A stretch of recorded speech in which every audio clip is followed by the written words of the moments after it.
নমস্কার, মিত্রা হাউস কিচেনে আপনাদের স্বাগতম। আজকে আমি আপনাদের সামনে আমার একটা নতুন রেসিপি নিয়ে হাজির হয়েছি, সজনে ফুলের পকোড়া। এই পকোড়া বাচ্চা থেকে বড় সকলেই খেতে ভালোবাসে।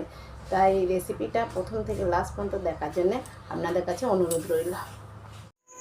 সজনে ফুলের পকোড়া বানাবো বলে প্রথমে সজনে ফুল নিয়েছি, এখানে আমি বেসন নিয়ে নিয়েছি, এখানে পেঁয়াজ কুচিয়ে রেখেছি, আদা কুচিয়ে রেখেছি, আর লঙ্কা কুচিয়ে রেখেছি, আর একটু চালের গুঁড়ি নিয়েছি। প্রথমে আমি বেসনটাকে মেখে নেব।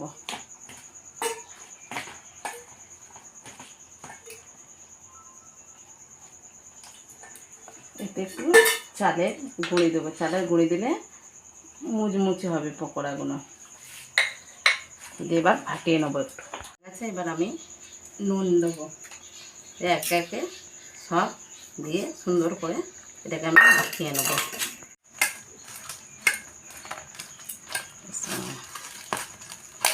পকোড়া ভাজার জন্য তেলটা গরম হয়ে গেছে, এবার আমি তেল একটুখানি এই বেসনে দিয়ে দেবো।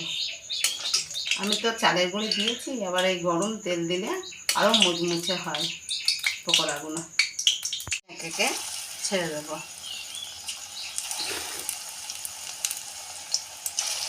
পকোড়াগুলো আমার লাল লাল করে ভাজা হয়ে গেছে, এবার আমি তুলে নেবো। এইভাবে আমি সমস্ত পকোড়াগুলোকে একে একে ভেজে নেব। সব ভাজা হয়ে গেছে, এবার আমি তুলে নিচ্ছি। এবার আমি ওপর থেকে বিন নুন একটু ছড়িয়ে দেবো, আর গরম মশলা গোলমরিচের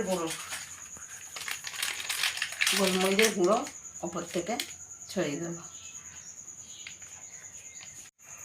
এরকম যদি নিত্য নতুন রেসিপি দেখতে চান, অবশ্যই আমার চ্যানেলটিকে লাইক, শেয়ার, কমেন্ট এবং সাবস্ক্রাইব করে এগিয়ে নিয়ে যাবেন।